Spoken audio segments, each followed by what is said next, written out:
إساق آذن علي واسدحي اللباتن جير عبد الرحمن آذن علي سنوا سديدي تبنجير لبدن ويل ولا لها iyagoo yaryar ayay martay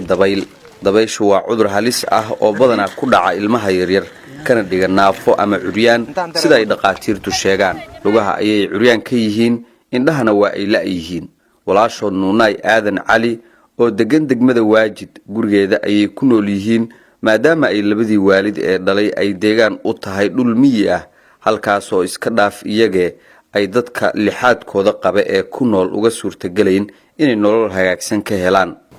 ma socdaan walaalkay wariyaan walna ma aragayaan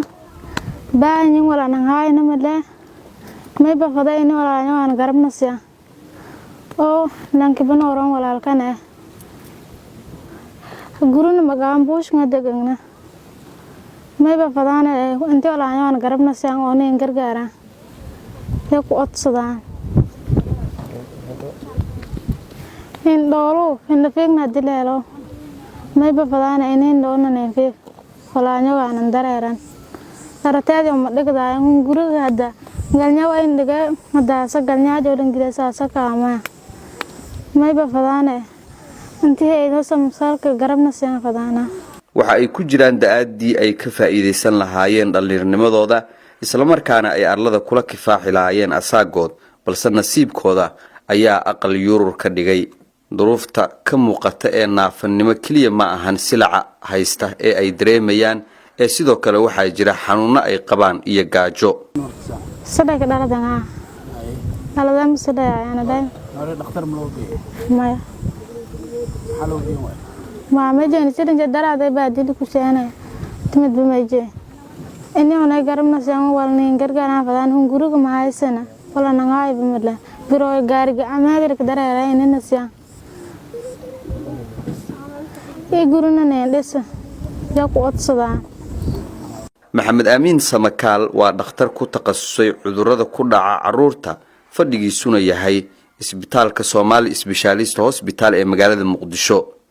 waxa uu sheegayaa in caruur badan oo Soomaaliyeed ay u naafoobeen cudurka dabaysha sababtuna ay tahay wacyigelin la'aan haysata bulshadeena iyo in aan ilmaha la siin talaalka ka hortagga ah ee cudurkaasi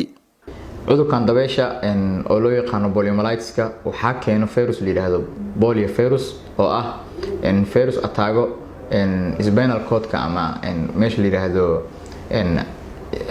xariirta ama xangulaha ku dhacana feeshaas dhaawac badan gaarsiiyo qofkana ku keeno paralysis wuxuu dhibaato fara badan ku hayaa adduunka guud ahaan waana cudur aan daawo lahayn ka hortag mooyaane xalka kaliya ee cudurkaasi uu leeyahay waxay tahay in la talaalo oo la isticmaalo vaccinationka talaalkaas oo talaalka ilmaha la siiyo kamid ah marka uu horeeyo oo dhasho cunuga waxyaabaha la siiyo kamid yahay asiga iyo BCG-ga marka waxaan waalidiinta Soomaaliyeed iyo bulshada guud ahaan ku wacyi lahay in caruurtooda ay talaalaan waxa hadda aragtaan ilmahan u badan tahay inay dhibaatada ku dhacda ay tahay booliyada iyo ilmo fara badan iyo dad xataa waaweyn oo waalidnimo gaaro hadda maanta dad caruur leh oo ay booliyadu naafeysay maxamuud soo faysana warbaahinta qaranka Muqdisho.